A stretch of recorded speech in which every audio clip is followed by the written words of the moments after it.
endometriosis se va a definir como glándulas endometriales y estroma que se va a producir fuera de la cavidad uterina. Estas lesiones generalmente se van a ubicar en lo que es la pelvis, pero pueden ocurrir en múltiples sitios, como por ejemplo el intestino, el diafragma y lo que es la cavidad pleural. El tejido endometrial ectópico y bueno, la inflamación resultante de este pueden causar lo que es la tríada, ¿no? La dismenorrea, dispareunia, infertilidad o dolor crónico. Esta endometriosis es una enfermedad inflamatoria benigna dependiente de estrógenos que afecta a mujeres durante sus etapas hormonales, ya sea premenopáusica, en la etapa reproductiva o en la etapa posmenopáusica. Siguiente, por favor. En cuanto a la epidemiología, aproximadamente el 10% de las mujeres en edad reproductiva en todo el mundo van a padecer de este trastorno. Determinar la prevalencia de la endometriosis en la población en general es un desafío porque algunas mujeres son asintomáticas, ¿no? Y aquellas con síntomas pueden tener presentaciones variadas o inespecíficas. Y el diagnóstico definitivo generalmente requiere lo que es la cirugía. Siguiente, por favor. En cuanto a la etiología y la fisiopatología, como ya dijimos, la endometriosis se va a producir cuando las células endometriales ectópicas se van a implantar y crecer y provocar una respuesta inflamatoria. La patogénesis de la endometriosis puede ser multifactorial, incluido el transporte desde el útero a la cavidad peritoneal de tejido endometrial ectópico. También incluye una inmunidad alterada, proliferación celular desequilibrada y una señalización endocrina aberrante o factores genéticos. La presencia de lo que son los estudios genéticos, incluidos los estudios de asociación del genoma y la secuenciación del exoma, han identificado regiones genómicas y anomalías en los genes impulsores de cáncer asociados con la endometriosis. La presencia de mutaciones conductoras de cáncer en células no malignas pueden explicar en parte la naturaleza agresiva de lesiones profundamente invasivas, ¿no? En comparación con las lesiones que son superficiales. Siguiente, por favor.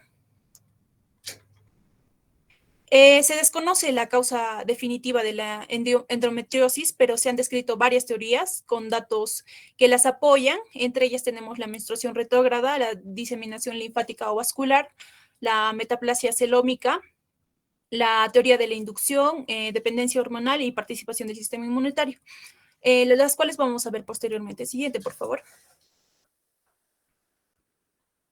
En cuanto a la menstruación retrógrada o también llamada de Samson, esta es una teoría antigua en la cual nos dice que las células endometriales van a fluir hacia atrás a través de las trompas de falopio hacia lo que es la cavidad peritoneal durante la menstruación.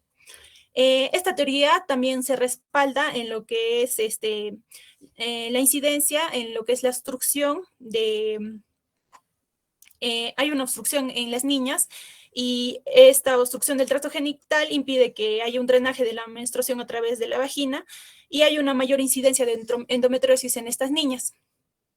Sin embargo, más del 90%, ¿no?, de mujeres que tienen menstruación retrógrada, la mayoría no desarrolla endometriosis.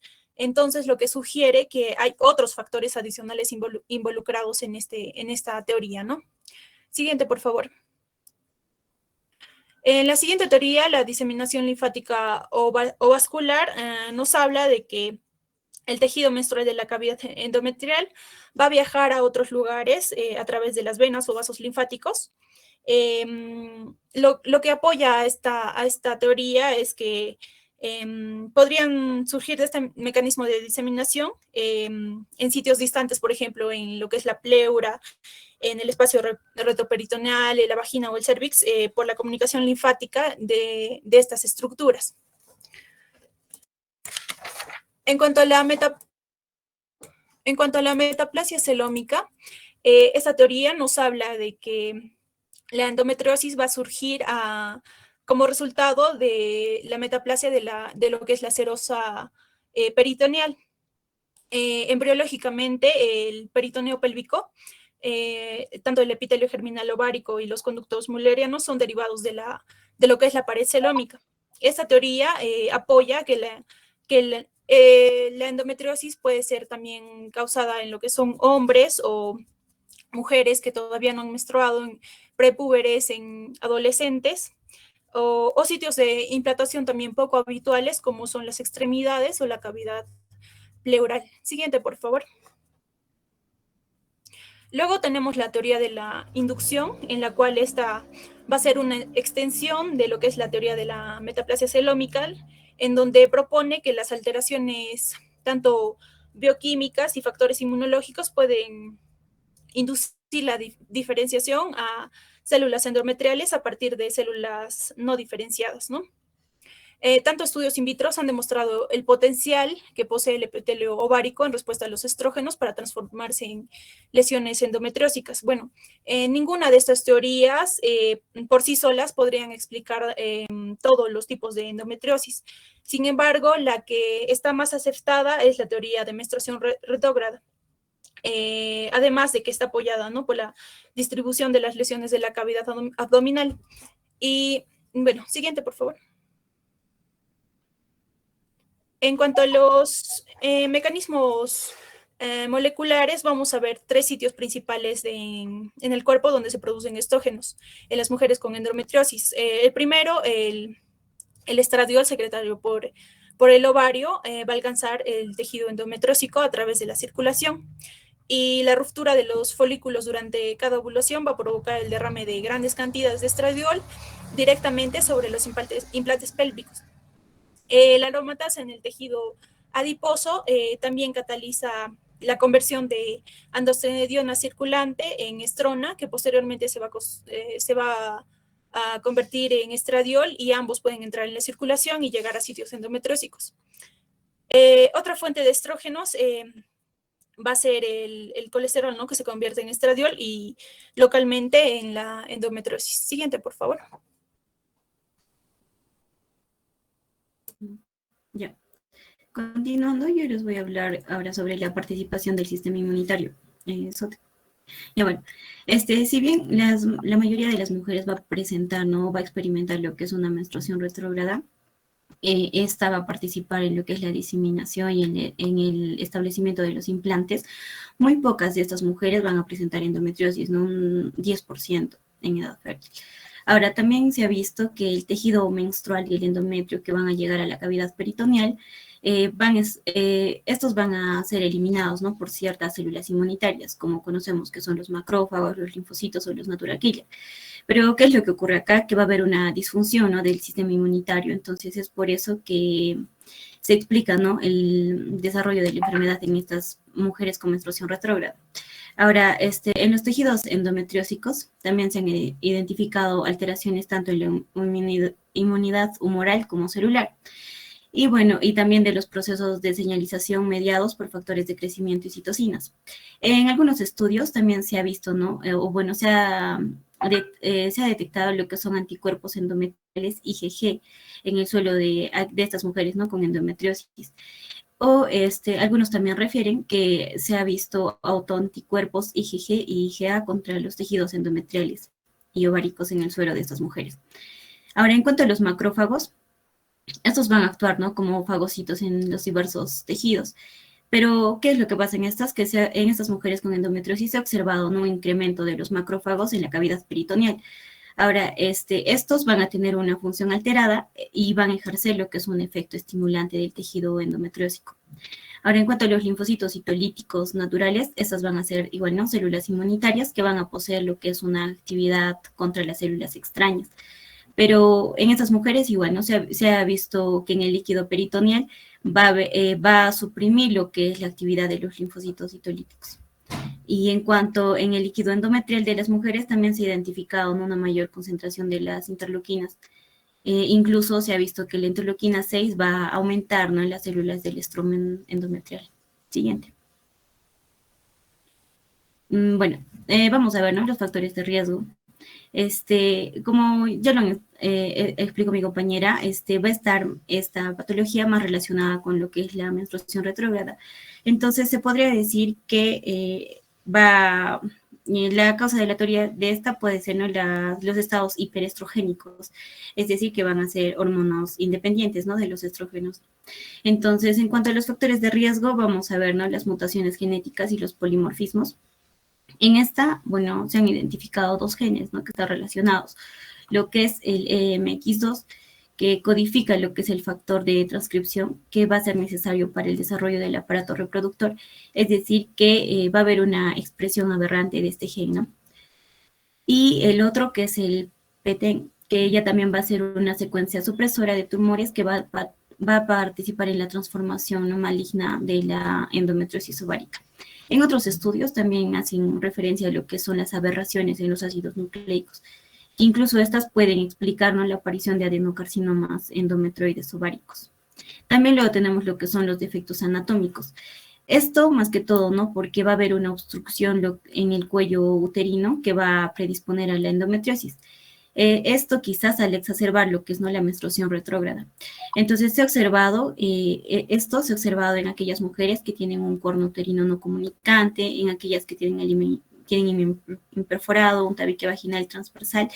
Entonces es por eso que algunos médicos sugieren que realizar, ¿no?, una laparoscopía diagnóstica para identificar la endometriosis y también para al mismo tiempo llevar a cabo, ¿no?, lo que son las cirugías reconstructivas.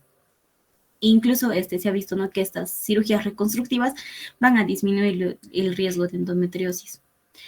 También vamos a tener lo que son las toxinas ambientales. En estas toxinas ambientales, en algunos estudios mencionan con más frecuencia lo que son las dioxinas. Y los métodos más comunes para la exposición de esta es la ingesta, ¿no?, alimentos contaminados o incluso el contacto accidental. Entonces, al comienzo se relacionaba, ¿no?, en estudios en primates, pero luego se ha visto, se ha demostrado, ¿no?, que se encontraba una concentración elevada de estas dioxinas en lo que es la leche materna. Incluso se ha visto una concentración sérica en las mujeres estériles, ¿no?, con endometriosis. Luego tenemos lo que son los antecedentes familiares. Hay una mayor incidencia en los familiares de primer grado. En un estudio genético de mujeres con endometriosis se han observado que el 6% de las hermanas y el 8% de las madres padecían, ¿no?, de endometriosis. Incluso los familiares que son de primer grado, que van a estar afectados, o sea, tienen mayor probabilidad, en un 60%, de padecer endometriosis. Incluso esta podría ser una endometriosis grave. Luego tenemos también, ¿no?, la nulliparidad, de exposición prolongada a estrógenos. Como les dije, va a ser un hormono dependiente. Por ejemplo, una menarquía temprana, los ciclos menstruales más cortos, es decir, menor a 27 días, el sangrado menstrual abundante y, bueno, la exposición al dietilestibestrol en el útero. Siguiente. En cuanto a los factores protectores, vamos a tener, ya también va a ser todo aquello que se haya también hipoestrogénico, ¿no? Entonces, en esto, por ejemplo, se ha visto, ¿no?, los nacimientos múltiples o la multiparidad, ya que el embarazo nos mantiene, ¿no?, en un estado de reposo estrogénico. También los intervalos prolongados de la lactancia, la menarquía tardía después de los 14 años, el mayor consumo de ácidos grasos como el omega 3, las mujeres negras e hispanas también, ¿no?, que tienen un menor riesgo a desarrollar endometriosis, e incluso el ejercicio prolongado mayor a 4 horas semanalmente. Siguiente. En cuanto a la clasificación, bueno, la endometriosis puede aparecer, ¿no?, en cualquier sitio de la pelvis, y incluso en otras superficies peritoneales y extrapélvicas. En primer lugar, vamos a tener, o sea, se va a ubicar en las zonas de declive de la cadera, pero con frecuencia, en primer lugar, vamos a tener, ¿no?, lo que es en los ovarios. Luego vamos a tener en lo que son los ligamentos uterosacros. Luego vamos a tener en lo que es las trompas y luego lo que es el recto, ¿no? Entonces, también vamos a ver que se puede localizar en sitios extrapélvicos, y esto generalmente se da porque va a surgir, ¿no?, lo que es un endometrioma en la pared abdominal anterior. Generalmente cerca de una incisión quirúrgica, aunque incluso se ha visto que se puede dar en aquellas pacientes que no tengan antecedentes de cirugía. Entonces, también podemos observar, ¿no? En lo que es en mama, páncreas, hígado, la vesícula biliar, ¿no? Y incluso en una revisión histopatológica se informó que esta endometriosis se hallaba, ¿no? En todos los órganos, a excepción del vaso. Entonces, y de acuerdo a esto también a su ubicación, vamos a ver, ¿no? Algunos síntomas. Por ejemplo, en caso de que tengamos una endometriosis urinaria, la paciente va a referir, ¿no? Lo que es una irritación durante la micción y hematuria. Si es que tenemos, ¿no? Los focos endometriósicos en recto o en sigmoides, la paciente va a referir lo que es una hemorragia rectal. Si es que tenemos estos focos endometriósicos, incluso en las lesiones pleurales, podría luego desencadenar en lo que es una motoras o una hemoptisis menstrual. Incluso en algunos estudios mencionan que se ha visto endometriosis en el ojo. Siguiente. Bueno, en esta clasificación vamos a ver, ¿no? Que las lesiones de la endometriosis se puede categorizar tanto como superficiales o peritoneales. También vamos a tener las ováricas. En estas generalmente vamos a hablar del endometrioma, y las profundas, ¿no? En cuanto a la peritoneal o la endometriosis superficial, van a aparecer nuestros focos endometriósicos en la superficie peritoneal. Y bueno, tiene un predominio glandular, ¿no? En estas van a contener glándulas endometriales y también del estroma. En cuanto al componente glandular de estas, puede estar ausente, escaso, y esto va a estar, ¿no? Por los cambios hormonales. Y en cuanto al estromal, ya también puede oscurecerse por infiltrados de histocitos espumosos y pigmentados. Entonces, en la coloración varía, ¿no? Según las lesiones rojas, que nos indica actividad, las lesiones blancas, que nos va a dar, nos indican, ¿no? De las cicatrices, y las lesiones negras, que hubo una hemorragia negra. En cuanto al endometrioma, los focos endometriósicos, como les dije, van a estar localizados en el ovario. Entonces, estos van a producir lo que es un sangrado. Entonces, se va a formar una cápsula que va a limitar este sangrado. Entonces, se va a formar, ¿no? Este endometrioma, que se conoce como una tumoración, que va a estar llena de coágulos de sangre. Y bueno, es de forma severa, e incluso se presenta en casos de endometriosis en una etapa avanzada. Estos quistes ováricos, como en la imagen podemos observar, van a tener un color café oscuro, va a ser de paredes lisas y contienen, ¿no? Lo que es un líquido de aspecto achocolatado, como se conoce. Cuando están pequeños van a comprender de un solo lóbulo, y cuando están grandes van a comprender de varios lóbulos, ¿no? En la imagen superior vamos a ver, ¿no? Lo que es una ecografía, y se conoce como, tienen ese aspecto de vidrio esmerilado. Usualmente estos es bilateral, y al inicio los islotes de endometriosis van a aparecer sobre la superficie del ovario, y generalmente miden, ¿no? De 1 a 1.5 milímetros, y luego ya cuando son quistes de chocolate van a medir aproximadamente de 1 a 6 centímetros de diámetro, y esto por la hemosiderina. En cuanto a la endometriosis de recto vaginal, una endometriosis profunda va a ser, ¿no? Es un tejido similar al endometrio en el abdomen, ¿no? Que se va a extender por debajo del peritoneo. Algunas definiciones incluyen que va a tener una profundidad más o menos de 5 centímetros hasta el peritoneo, de 5 milímetros hasta el peritoneo. Entonces, generalmente acá se encuentra, ¿no? Lo que es el tabique retrovaginal, también está el recto, la vejiga, los úteros, los ligamentos uterinos y la vagina. Esta va a ser la forma más grave. Incluso puede haber daños irreversibles, ¿no? Como en caso de una endometriosis intestinal, que es de mal pronóstico. Siguiente. Bueno, esta ya también es la clasificación según la Sociedad Americana de Medicina Reproductiva, donde describe, ¿no? Lo que es la extensión de la enfermedad, donde diferencia también entre las variantes superficial y la invasora, donde también hay una correlación entre los hallazgos tanto quirúrgicos y los resultados clínicos, y también describe lo que es la morfología de las lesiones endometriósicas, ¿no? En blancas, rojas o negras. Entonces, esto se va a dividir en 4 estadios, del 1 al 4, donde va a estar, ¿no? En función del avance de la enfermedad, y también va a ayudar a enfocarnos, ¿no? A lo que es el tratamiento en cada mujer. Bueno, siguiente. Les voy a explicar. Siguiente. Ya, bueno, les voy a explicar de cada estadio, ¿no?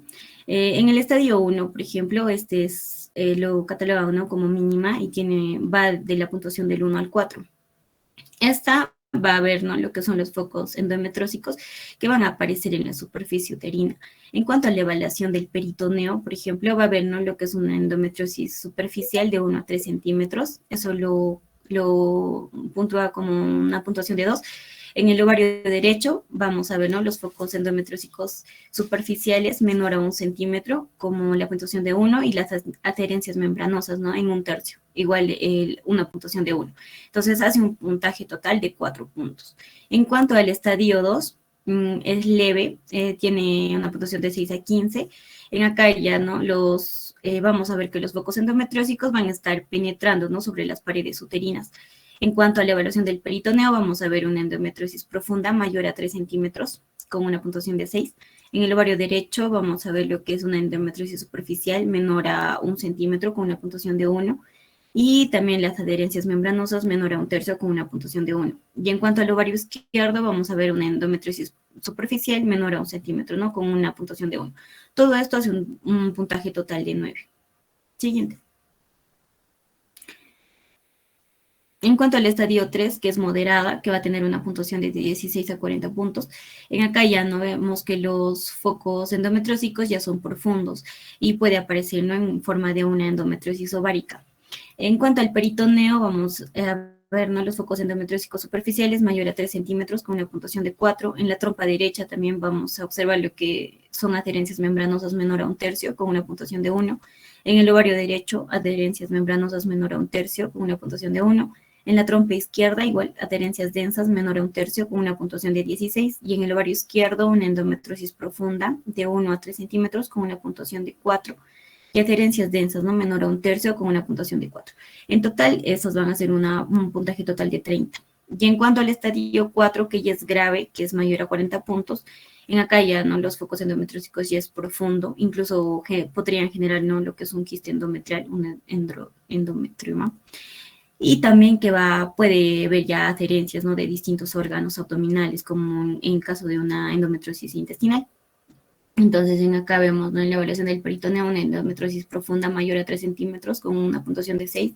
En el fondo de saco, una obliteración completa con 40 puntos. El ovario derecho, una endometriosis profunda de 1 a 3 centímetros, con 16. Y también adherencias densas menor a 1/3, con una puntuación de 4. En la trompa izquierda, lo que son las adherencias densas mayor a 2/3, con una puntuación de 16. Y en el ovario izquierdo, una endometriosis profunda de 1 a 3 centímetros, con una puntuación de 16, igual adherencias densas, ¿no?, mayor a 2/3, con una puntuación de 16. En total harían acá lo que es una puntuación de 114. Siguiente. Vamos a continuar y explicar lo que es la clínica. En sí vamos a ver las características de la sintomatología en lo que es este tema. Y tenemos que tener en claro que la endometriosis en algunas mujeres van a carecer de síntomas, pero van a manifestar algunas personas, algunas mujeres, dolor pélvico crónico o esterilidad. Como vemos, la endometriosis puede ser, en las clasificaciones que nuestra compañera ya nos explicó, podría ser también un estadio 4, que en este estadio va a manifestar muy pocas molestias, pero en otras con una enfermedad mínima, como el estadio 1, por ejemplo, van a padecer de dolor intenso y también una subfertilidad o quizás ambas. También tenemos que tener en claro que va a variar de manera considerable y puede ser cíclico o crónico, como lo había mencionado. También se puede comenzar antes y continuar durante varios días después de que comience el periodo menstrual. Y la dismenorrea va a ser el síntoma más característico de las pacientitas con endometriosis, con un 79% entre todos los síntomas, que suele preceder a la menstruación entre 24 a 48 horas. Hay también otro síntoma que va a ser la dispareunia, que va a ser el dolor durante las relaciones sexuales o después de estas, que puede también ser en común. Siguiente, por favor. En la sintomatología siguiente, En la sintomatología vamos a ver 5 características, que va a ser el dolor, la dismenorrea, la dispareunia, la disuria, también la disquicia y un poquito del dolor no cíclico. Dentro de lo que es el dolor, vamos a ver lo que es cómo la endometriosis va a ser una causa común de dolor pélvico y en mujeres enfermas puede variar de manera considerable y puede ser también cíclico durante varios años después de una vida sexual incómoda. La magnitud del dolor también puede ser independiente de la extensión de la enfermedad. Lo que es una dispareunia por causa de una endometriosis casi siempre puede ser causada por un tabique rectovaginal o un problema de los ligamentos uterosacros, pero algunas veces se puede acompañar también de algún trastorno ovárico. En el coito, la distensión de los ligamentos uterosacros en estas pacientes puede desencadenar este tipo de molestias y algunas mujeres con endometriosis pueden referir dispareunia desde el primer coito y se puede sospechar la posibilidad que sea provocado por una endometriosis. Entonces, el dolor puede parecer, como había mencionado, durante años, ¿no? En una disuria podemos ver que en mujeres que pueden parecer de disuria o quizás por la quiuria y una urgencia para la micción pueden constituir manifestaciones también menos frecuentes de la endometriosis, pero está dentro de la clasificación de los síntomas de esta enfermedad. Se puede sospechar la presencia de esta enfermedad si estas manifestaciones se van a juntar con resultados negativos de cultivo de orina, por ejemplo, ¿no? Y también se pueden detectar hematuria o también síntomas vesicales que pueden ser muy intensos y se puede realizar acá una cistoscopía para confirmar el diagnóstico. En la disquesia ya también vamos a ver que la defecación es dolorosa, pero surge con menor frecuencia que los otros síntomas que había mencionado. Ya también en el dolor no cíclico, el síntoma más frecuente de la endometriosis es el dolor pélvico crónico, como había manifestado, pero hay un 40-60% de mujeres con esta molestia que muestra lesiones endometriósicas en la laparoscopía. Entonces, en unos estudios se ha demostrado que hay una correlación de la magnitud del dolor y la fase de la enfermedad. Ahora, siguiente, por favor. Vamos a continuar con lo que es la esterilidad, que va a ser un síntoma importante de lo que es la endometriosis. Va a tener una incidencia en mujeres con subfertilidad que es de un 20 a 30%, pero esta cifra puede ser variable, ¿no? Ya que también los pacientes con esterilidad tienen mayor incidencia de endometriosis que las mujeres fértiles. También vamos a ver que se observaron una mayor prevalencia de endometriosis en fases avanzadas en mujeres con infertilidad. Y estas adherencias pueden causadas por la endometriosis, pueden también no ser muy claras a la hora de captar y transportar el transporte normal del ovocito por parte de las trompas del falopio. También puede ver que en la infertilidad, más allá de la ovulación mecánica y la ovulación de la fecundación, se puede aparecer también defectos como se interviene en la patogénesis de la infecundidad por endometriosis. Entonces, las alteraciones se pueden comprender como perturbaciones de funciones ováricas o también puede ser inmunitaria o también por problema de implantación.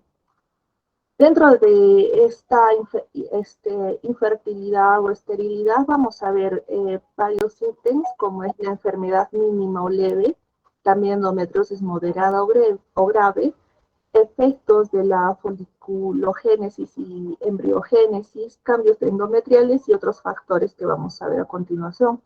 Entonces, en lo que es la enfermedad mínima o leve, algunas pruebas pueden sugerir que las formas más graves de la endometriosis se pueden relacionar con infecundidad. Entonces, no hay muchos estudios o datos que van a respaldar este vínculo, ¿no? Entre la esterilidad y variantes menos intensas de este trastorno.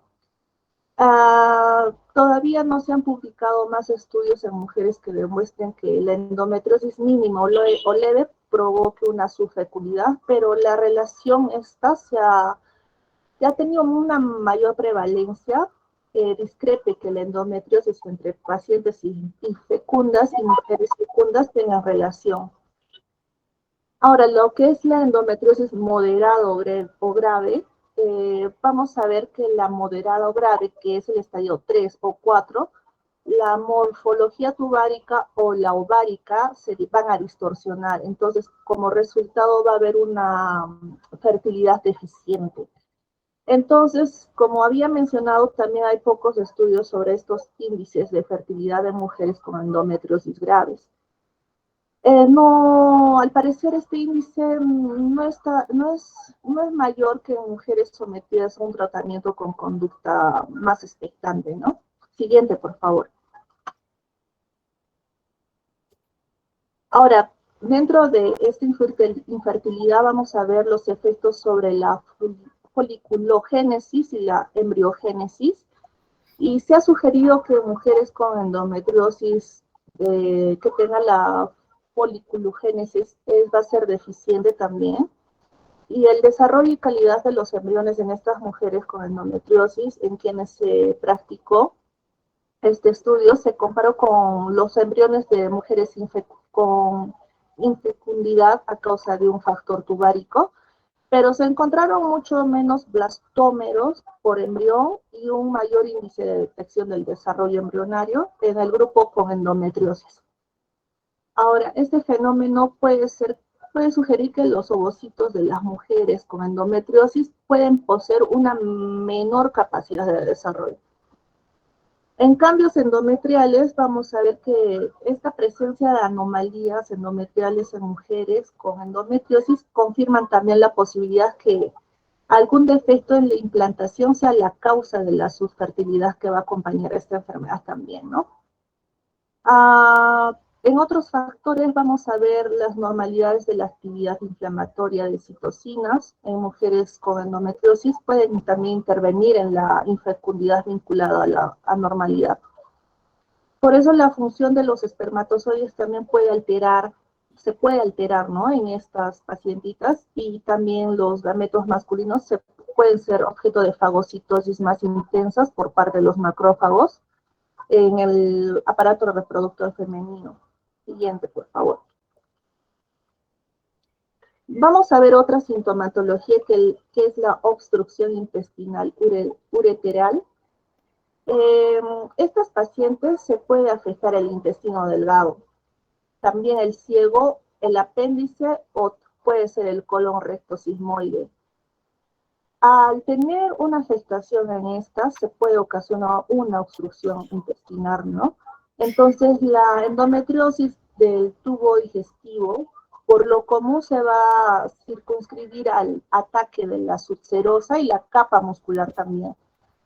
Pero en los casos más intensos puede haber afectación transmural, puede traspasar la pared intestinal y ocasionar también un cuadro clínico y radiológico compatible con cáncer. Ahora, la presentación atípica puede dificultar también en gran medida el diagnóstico y tratamiento preoperatorio. Y en lo regular con la laparoscopía se puede corroborar el diagnóstico definitivo. O sea, si hay un síntoma de obstrucción intestinal ureteral que puede estar relacionado con endometriosis, la laparoscopía va a ser el diagnóstico que va a definir este tipo de sintomatología. En el tratamiento de esta se puede hacer, suele ser de manera quirúrgica, y en él se extirpa el segmento intestinal afectado y también se practica anastomosis primaria. Ahora, en mujeres sin síntomas de obstrucción, se puede considerar la posibilidad de aplicar medidas conservadoras con hormonoterapia, ¿no? Siguiente, por favor.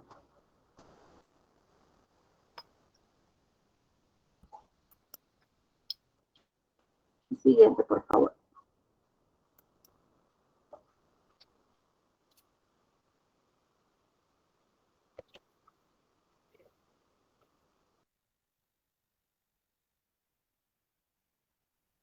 En lo que es exploración física vamos a ver lo que es el diagnóstico en sí.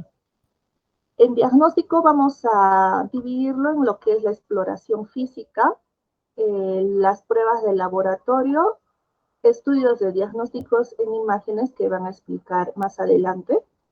Y dentro de lo que es la exploración física, podemos recalcar la inspección visual, la exploración con espejo vaginal, la exploración bimanual, que vamos a detallar a continuación. En lo que es la inspección visual, la mayor parte de la endometriosis va a ser una enfermedad circunscrita a órganos pélvicos. Es por esto que regularmente no se va a detectar anormalidades durante la inspección visual. No tiene mucho diagnóstico, ¿no? Una inspección visual. Pero puede haber algunas excepciones, que como son las lesiones en cicatrices de episiotomía, o también puede ser otra cicatriz quirúrgica. Eh, También lo que es la exploración con espejo vaginal, vamos a ver lo que es la exploración de la vagina y el cuello uterino con espejo, y no suele revelar tampoco signos de endometriosis, pero en algunos casos se pueden observar lesiones violáceas o rojizas en el cuello uterino, en el fondo del saco. Lo que es la espeloscopía, vamos a poder ver en estas sí nódulos vaginales o cervicales de color rojizo o violáceo que van a poder verificarse mediante una biopsia. Y en el tacto vaginal podemos ver la movilidad uterina que está disminuida o puede ser también ausente en retroflexión. Vamos a presenciar también masas anexiales y va a presentar la pacientita dolor a la palpación en el fondo del saco de Douglas por múltiples nódulos que tengan los ligamentos úteros sacros. Siguiente, por favor. En lo que es el diagnóstico diferencial, en este cuadrito podemos ver las condiciones ginecológicas y condiciones no ginecológicas. En la primera vamos a ver que hay una enfermedad pélvica inflamatoria. Definitivamente vamos a presenciar, por ejemplo, acceso tubo-ovárico, salpingitis o endometritis. Podemos también observar un quiste ovárico hemorrágico, torsión ovárica, dismenorrea primaria, lidioma en degeneración, quizás también un embarazo ectópico a causa de esta y otras complicaciones gravídicas. En las condiciones no ginecológicas podemos ver cistitis intersticial, infección urinaria crónica, cálculos renales, enfermedad intestinal inflamatoria, como había mencionado anteriormente, el síndrome de colon irritable, diverticulitis, linfadenitis mesentérica y trastornos musculoesqueléticos. Siguiente, por favor.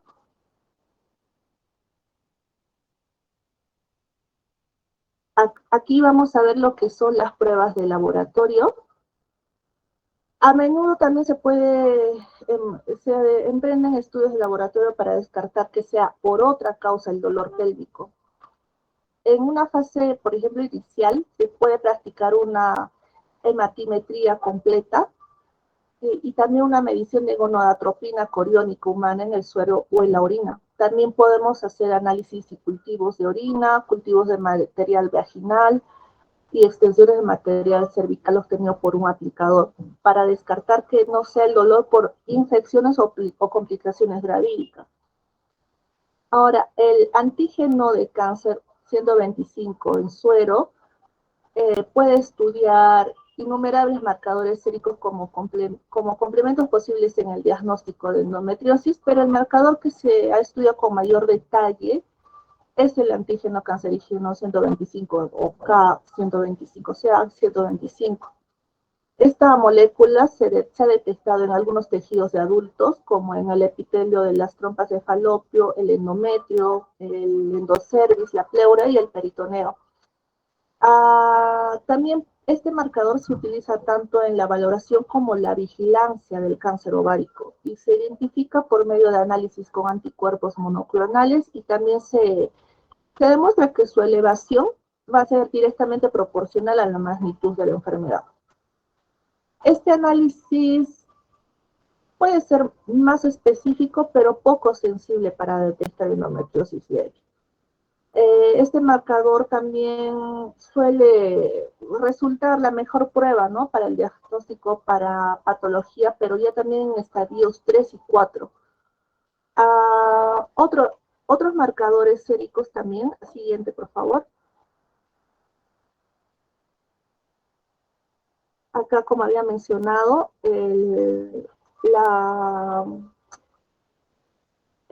antígeno cancerígeno 125 puede ser asociado a concentración sérica elevada con tumores ginecológicos, condiciones ginecológicas benignas, condiciones no ginecológicas y cánceres no ginecológicos.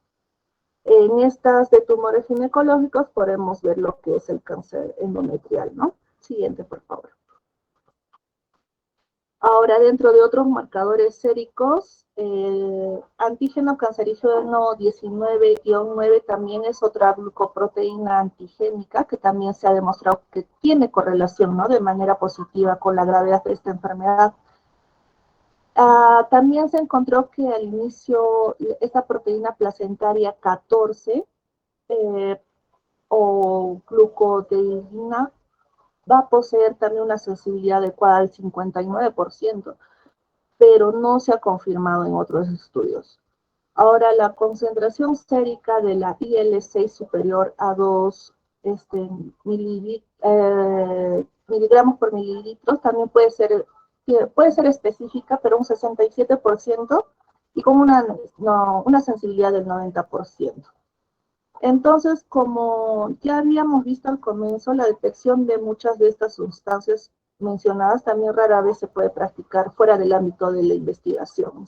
Tiene que ser un conjunto para un diagnóstico de endometriosis, tiene que ser un conjunto de sintomatología con lo que es también diagnóstico de exploración física y pruebas de laboratorio. Siguiente, por favor. Bien, para el diagnóstico por imagen, vamos a tener la ecografía transvaginal, pero antes de poder pasar a cualquier mm, técnica imagenológica, hay que recordar que ninguna de estas técnicas son adecuadas para casos de endometriosis superficial o si no, cuando sospechamos adherencias. Y que a veces, si es que vamos a comenzar a usar alguna técnica, alguna de esas técnicas, hay que recordar que a veces se detectan pequeñas placas o nódulos de endometriosis, aunque esto es muy inconstante. Ahora, la ecografía transvaginal va a ser la técnica de imagen inicial en mujeres que van a estar presentando dolor pélvico crónico, ya que muestra una precisión para detectar los endometriomas y facilita también la exclusión de otras causas de dolor pélvico, ¿no? Que podemos estar sospechando. Si es que los endometriomas tienen un diámetro mayor de 20 milímetros, se van a poder diagnosticar muy fácilmente por medio de esta ecografía transvaginal. La sensibilidad y especificidad de esta ecografía para poder diagnosticar endometriomas varía entre el 65 al 90% y del 25 hasta el 100% respectivamente. Lo que se espera ver en una ecografía transvaginal es que el endometrioma sea de aspecto quístico y que tenga ecos internos bastante intensos y que sea también homogéneos y que suelen ser o que van a ser descritos o con una ecogenicidad llamada como vidrio deslustrado. Y muchas veces, o la mayoría de las veces, el tejido ovárico que está alrededor es normal. Justamente como podemos ver en la imagen de la derecha, es una ecografía transvaginal en la que se observa un endometrioma ovárico y se observa ese aspecto quístico que tiene y con ecos internos difusos y bastante intensos. Bueno, algo también a recordar es de que tienen un aspecto bastante idéntico al de los quistes de cuerpo lúteo hemorrágicos y a menudo son uniloculados, pero pueden encontrarse 1 hasta 4 tabiques bastante finos.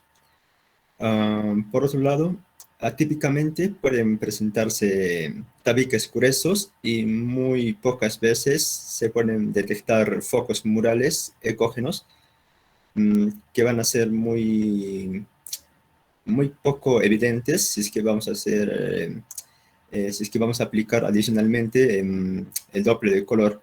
Es por eso que tiene ese seudónimo de ser la gran simuladora a tener otras características ecográficas.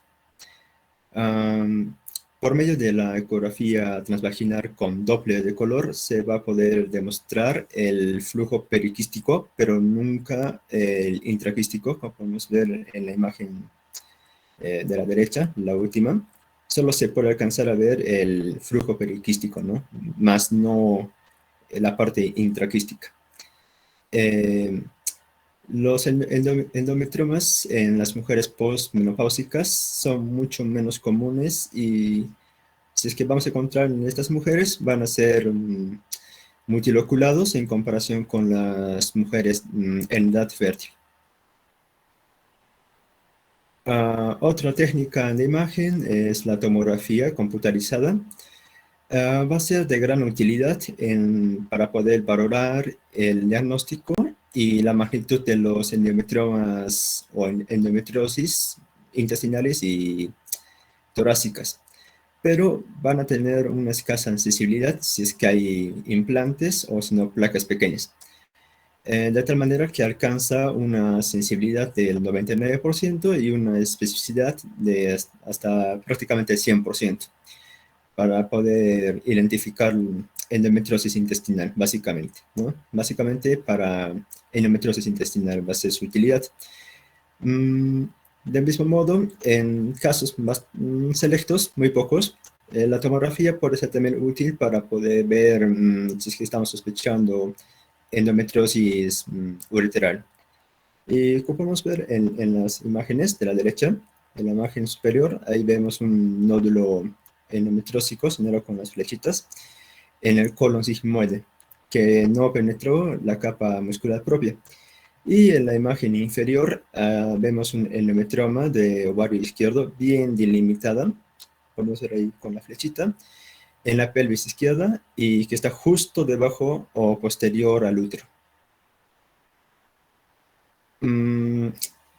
Ahora, con la resonancia magnética, hay que recordar que la práctica de la ecografía transvaginal, cuando queremos ver endometriosis infiltrante profunda, más que todo, requiere de una precisión muy adecuada, es decir, es operador dependiente. Es por ello que en estos casos, principalmente, ¿no?, en la endometriosis infiltrante profunda, se podría utilizar la resonancia magnética, ya que puede ayudar principalmente si es que hay dudas a la ecografía transvaginal y además va a permitir o va a darnos una mejor resolución de los límites de las partes blandas. Y aparte también en algunos casos la resonancia también va a ayudar para poder planificar la cirugía. El aspecto de un endometrioma va a ser el de una masa con una gran intensidad y que va a tener señales en las secuencias ponderadas en T1 con una tendencia a presentar secuencias ponderadas también en T2, pero de baja intensidad. Como podemos ver en la imagen, es una resonancia magnética de un endometrioma. Podemos ver ahí señaladito con las flechas, que está exactamente fuera del recto. Y en la parte que en la imagen B que está superior, vemos que es una secuencia con ponderación en T1, que se observan señales de gran intensidad. Y en la imagen inferior vemos como un signo congruente de pérdida de sangre y justamente como dije se va a observar señales de baja intensidad en secuencia con ponderación en T2. Um, Ahora, la laparoscopía diagnóstica va a ser como un siguiente paso, ya que las técnicas de imagen van a aportar información clínica de alguna manera inicial, pero la laparoscopía va a contribuir al método principal utilizado para el diagnóstico de endometriosis. Los hallazgos quirúrgicos son variables y pueden incluir la clasificación que fue mencionada al inicio, es decir, las lesiones endometriósicas bien definidas, endometriomas o si no adherencias. En la forma típica, los implantes se van a encontrar en la serosa de los órganos pélvicos y en el peritoneo pélvico. Ahora, como también ya fue mencionado, las lesiones van a tener un color variable y pueden ser básicamente divididas en tres grupos, en rojas, blancas o negras. Las rojas a su vez se van a dividir en rojas propiamente dichas o de color rojo vivo, rosadas o claras. Las blancas se van a dividir a su vez en blanco propiamente dicho o sino un pardo amarillento. Y las negras en negras propiamente dichas y sino un color negro azulado, ¿no? Un color más azulado.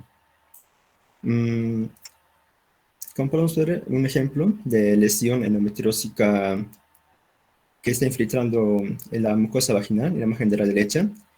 Las partes que están de color oscuro, esas serían las lesiones endometriósicas. Y bueno, también acá podemos ver en la imagen superior izquierda, el endometrioma, ¿no? Que está justamente rodeando el ovario, y en la imagen inferior izquierda, bastantes adherencias.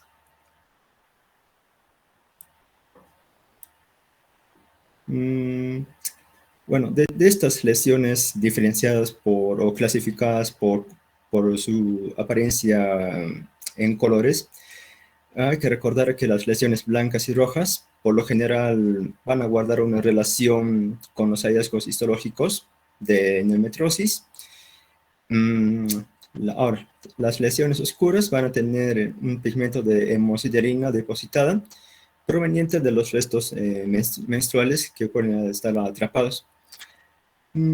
Además de las diferencias de color, las lesiones endometriósicas pueden mostrar distinta morfología.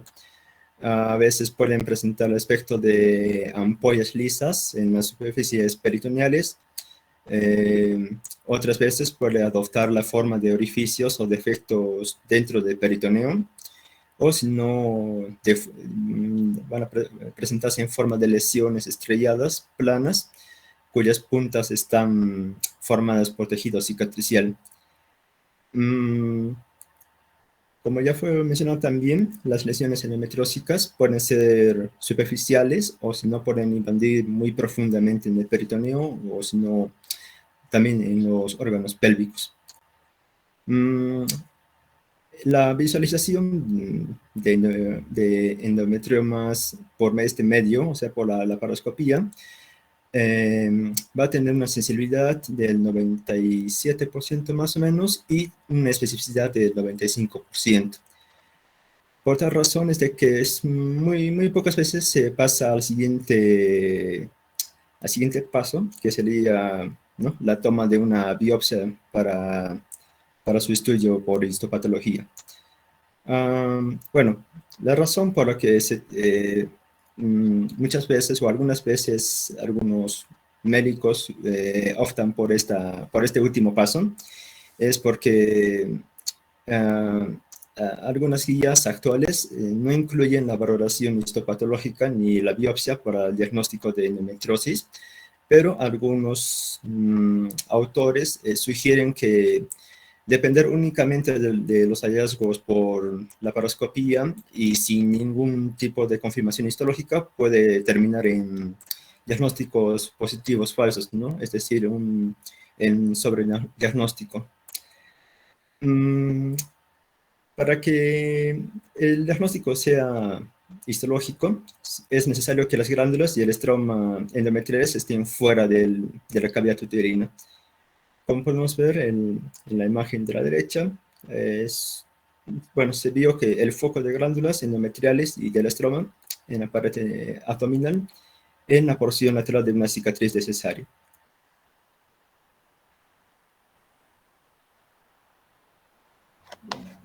En cuanto al tratamiento, este va a depender de las quejas del paciente, de la gravedad de los síntomas o la ubicación de las lesiones o si la paciente requiere o tiene un deseo de fertilidad futura. Ese se divide en dos ítems, que vendría a ser el tratamiento médico del dolor y el tratamiento quirúrgico del dolor. Siguiente, por favor. El primero es la estrategia a la expectativa. Se da en pacientes que tengan síntomas leves, a mujeres asintomáticas o que hayan sido diagnosticadas. De casualidad, se realiza una reevaluación laparoscópica después de un año aproximadamente, o depende del médico, y en un estudio se vio que al realizar una reevaluación después de un año, el 29% presentó una regresión. Siguiente, por favor. Ahí. Los fármacos de primera línea para los casos de dismenorrea primaria o dolor pélvico son los antiinflamatorios no esteroideos. Como se puede observar en la imagen, los AINES que se utilizan son los no selectivos, los que inhiben el COX-1 y COX-2. Dentro de ellos están el ibuprofeno, naproxeno, naproxeno sódico y... bueno, el tejido endometriósico expresa, ¿no?, el COX-2, porque el tejido endometriósico expresa más COX-2 que el tejido endometriósico eutópico. Por ello es uno de los tratamientos más usados, de primera línea. No se utilizan los AINES los inhibidores de COX-2 selectivos debido a que podrían tener riesgos cardiovasculares. Al ser una patología crónica, no se pueden utilizar de esa forma, ¿no? Por ello es que se utilizan los no selectivos. Siguiente, por favor. Otra opción de tratamiento médico son los anticonceptivos orales combinados que contienen estrógeno y progestágeno. Son en la parte del tratamiento inicial para el dolor, lo que producen son la inhibición de la liberación de gonadotropina, disminuye el volumen menstrual y desidualizan los implantes. Se puede usar, siguiente por favor, mediante píldoras o anticonceptivos orales por parches o anillos, los cuales disminuyen el dolor. Se pueden utilizar de forma cíclica o continua, sin interrupción para que surja una metrorragia de privación. Siguiente, por favor. En cuanto a los progestágenos, estos antagonizan efectos estrogénicos en endometrio e inicialmente desidualizan y posteriormente producen una atrofia endometrial. Se puede utilizar de forma oral, de depósito o como dispositivo liberador. Dentro de ellos está el MPA, que es el acetato de medroxiprogesterona, en dosis de 20 a 100 miligramos. Estos disminuyen los implantes peritoneales en un 60%, también disminuye el dolor pélvico y defecatorio. Dentro de los efectos secundarios que tiene el acetato de medroxiprogesterona es el acné, el edema, el aumento de peso y el sangrado menstrual irregular. Otro de los progestágenos utilizados es el NETA, que es el acetato de norepinefrina. Es un progestágeno sintético o sintetizado de la 19 nortestosterona, y se usa complementariamente con la GnRH para mitigar los efectos de pérdida ósea, desmineralización ósea que poseen los progestágenos. Se utilizan en dosis de 5 miligramos vía oral, y bueno, según un estudio, se le agregó cada día 2.5 miligramos hasta llegar a un máximo de 20 miligramos de neta, o hasta llegar a producir amenorrea. En cuanto al Dionegest, se prescribe en 2 gramos al día. En los Estados Unidos no se comercializa, a no ser que esté asociado con el valerato de estradiol, con el nombre de Natasio. Este está aprobado por la FDA. Además del acetato de medroxiprogesterona, de ser administrado por vía oral, se puede administrar por vía intramuscular. La dosis es de 100 miligramos cada 3 meses. Este retrasa la reanudación de las menstruaciones y ovulación normal, por lo que no es recomendado para pacientes que deseen un embarazo inminente. Después tenemos al sistema intrauterino liberador de levonorgestrel. Este está aprobado a diferencia de los otros, que se puede usar hasta por 5 años y los demás hasta máximo por 2 años. Mejora los síntomas más que el acetato de hidroxiprogesterona o que los antagonistas de GnRH. No se debería usar en casos de embarazo, sospecha de embarazo, o enfermedad inflamatoria pélvica, o en pacientes con hepatopatías o cáncer hepático. Lo que se ve es que produce una mejoría en dismenorrea y dispareo. Siguiente, por favor. En cuanto a la otra opción, son los agonistas de GnRH y los antagonistas de GnRH. Los agonistas de GnRH, al ser administrados de forma continua, no pulsátil, ocasionan una desensibilización hipofisiaria y desaparición de producción de hormonas esteroideas sexuales en los ovarios. Por ello es que cesa la producción de estradiol, y el entorno hipoestrogénico que estimula el tejido endometriósico se elimina. Y además disminuye la producción de COX-2. El agonista de GnRH causa un estado pseudomenopáusico durante el tratamiento. Los fármacos usados es el acetato de leoprolide en dosis de 3.75 miligramos mensual, o también se puede utilizar de forma trimestral en 11.85 miligramos. La voserelina en dosis de 3.6 miligramos mensual o trimestral de 10.8 miligramos. La triptorelina, no está aprobado por la FDA. La nafaelina, que se utiliza en 200 miligramos al día por nebulización nasal. Cabe recordar que los agonistas de GnRH se pueden utilizar por vía intramuscular, subcutánea o intranasal. Los antagonistas de GnRH son los que suprimen una producción de gonadotropina, bloquean la producción de estrógenos, bloquean la producción de estradiol, in situ en extraovárico o in situ ovario, en el ovario. El más utilizado es el Lavolix,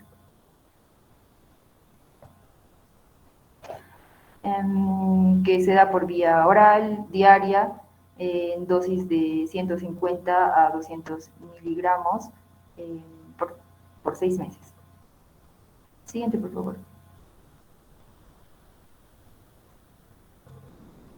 Los inhibidores de aromatasa Siguiente, por favor, una más.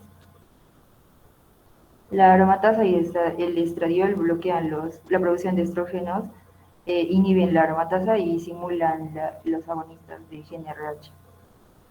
Se utiliza usualmente con progestágenos o anticonceptivos agonistas de GnRH porque se tienen una alta incidencia de producir quistes ováricos. El nombre más usado es el anastrozol y letrozol. Siguiente, por favor. En cuanto a otro tratamiento médico, son los moduladores del receptor de progesterona.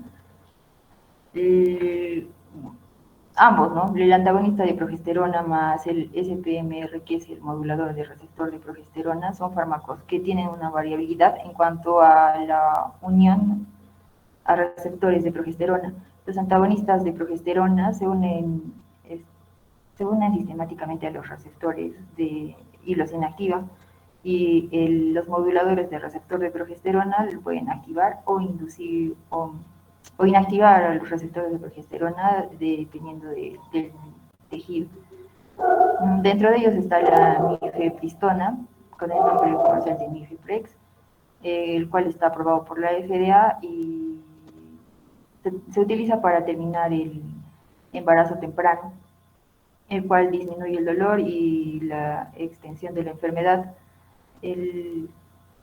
Este puede producir una hiperplasia endometrial, por lo cual se creó una nueva categoría que es el PAEC,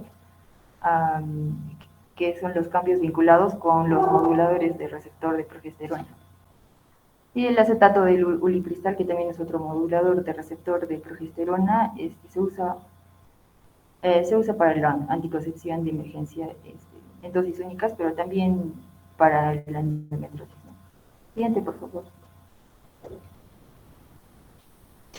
En cuanto a los moduladores selectivos de receptores de estrógenos, tenemos al basedoxifeno, que solo causa una regresión de lesión de endometriosis que se realizó en roedores, pero junto al estrógeno equino conjugado también ha producido el mismo efecto. El raloxifeno es otro modulador selectivo de receptor de estrógeno, pero este ha causado recaídas de dolor pélvico crónico, por lo cual no se utiliza. Siguiente, por favor. Más derecha. En cuanto a los andrógenos, son los más usados, en segunda línea, debido a los efectos colaterales que producen. No se utiliza, se utiliza de forma reducida o en periodos cortos también. Dentro de ellos está el danazol, con el nombre danocrine, que es un derivado del 17-alfa-etiniltestosterona. Suprime la LH a la mitad del ciclo para promover la anovulación crónica. El danazol crea un estado hipoestrogénico hiperandrogénico. Promueve la atrofia de la lesión endotelial. Se recomienda, según el estudio lo usaron en dosis de 200 miligramos, pero lo que recomiendan es utilizarlo en dosis de 200 miligramos a 800 miligramos vía oral todos los días. Los efectos adversos que pueden producir es el acné, bochorno, hirsutismo, el aumento de los lípidos en suero, enronquecimiento de bosques, que probablemente puede ser irreversible, aumento de enzimas hepáticas o cambios de estado de ánimo, posible teratogenicidad. El gestrinona es otro de los andrógenos que tiene efectos de antiprogestacionales y antiestrogénicos, cuyos efectos adversos es la disminución del HDL. Se puede dar en dosis de 2.5 por vía oral, 2 veces por semana. Siguiente, por favor. Entrando al tratamiento quirúrgico del dolor.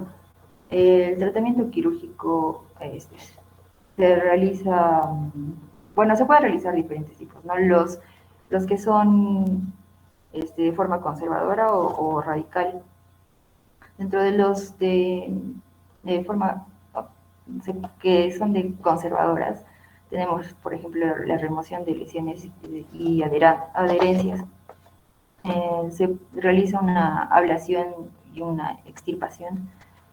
Dice que tiene una utilidad satisfactoria en casos de endometriosis por infiltración profunda. No se realiza. Es preferible realizar una extirpación radical. La restauración anatómica en caso de lisis de adherencias podría disminuir el dolor que es causado en la endometriosis, pero bueno, algunos estudios lo refutan, ¿no?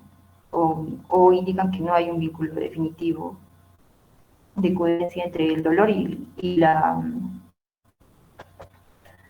prevenir la adherencia en cirugías de endometriosis. El segundo es la extirpación de endometriomas, en la cual se extirpa el endometrio para preservar la reserva ovárica. No digo, al momento de realizar la extirpación del endometrio, la reserva ovárica se reduce y por ende disminuye la producción de óvulos que son fecundables. Se realizó una diferencia entre la extirpación de endometriomas en cuanto a la quistectomía y la oophorectomía, en lo que nos indica que la quistectomía reduce la recurrencia de los endometriomas y los síntomas y mejora la tasa a diferencia de la oophorectomía. Solo que bueno, es algo bueno, ¿no? Que mejora la tasa de embarazos espontáneos en un 15%. Siguiente, por favor.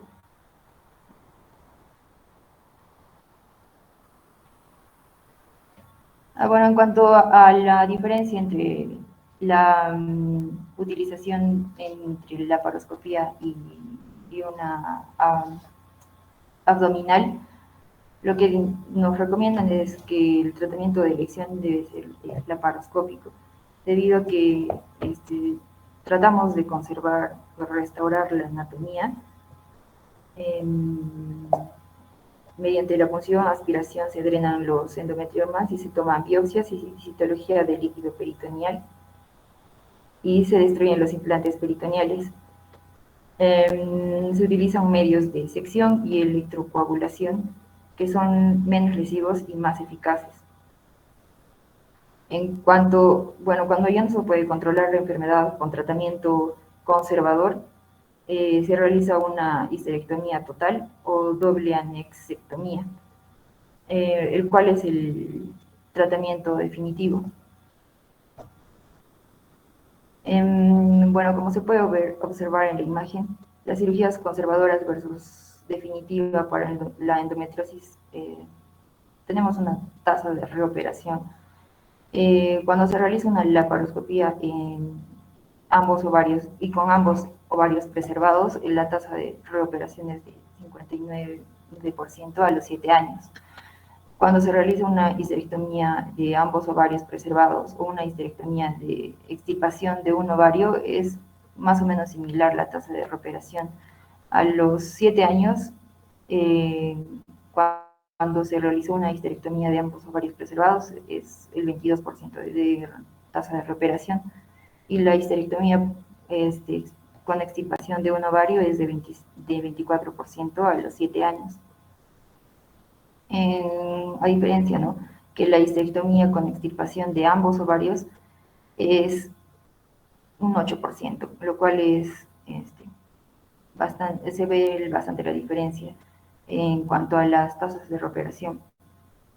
Cuando se plantea la histerectomía definitiva, también se habla de o se plantea los beneficios de una oforectomía, debido a que cuando se realiza una oforectomía, los beneficios de analgesia reducen bastante, y la reoperación bueno, la tasa de reoperación es de 4%. En cuanto a al reemplazo hormonal postoperatorio, en casos que las pacientes posean una menopausia postquirúrgica, sobre todo en pacientes jóvenes, se recomienda un reemplazo hormonal postoperatorio hasta la fecha natural que debería tener, ¿no?, la menopausia. Siguiente, por favor. Este es un cuadro.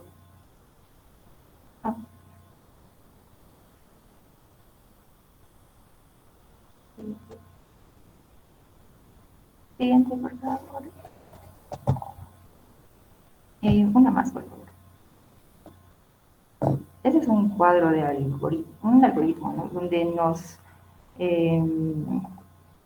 nos podemos observar el tratamiento de las pacientes con endometriosis. Si la paciente tiene síntomas, el cual es uno de ellos el dolor, y es mínimo o perimenopáusico, lo que se podría realizar es un tratamiento de expectativa. Si el dolor es leve, se pueden sugerir AINES o anticonceptivos orales combinados, progestágenos o pruebas de agonistas de GnRH. Si el dolor persiste o el dolor es moderado o intenso, se recomienda una laparoscopía diagnóstica, terapéutica, una decisión, ablación, análisis de adherencias, que es más conservador. Si requiere de un tratamiento médico postoperatorio y es una paciente menor de 16 años, no se recomiendan otros tratamientos, como por ejemplo los agonistas de GnRH. Se recomienda anticonceptivos orales combinados. Si el dolor persiste y es mayor de 16 años, ya se pueden utilizar los agonistas de GnRH o también los anticonceptivos orales combinados.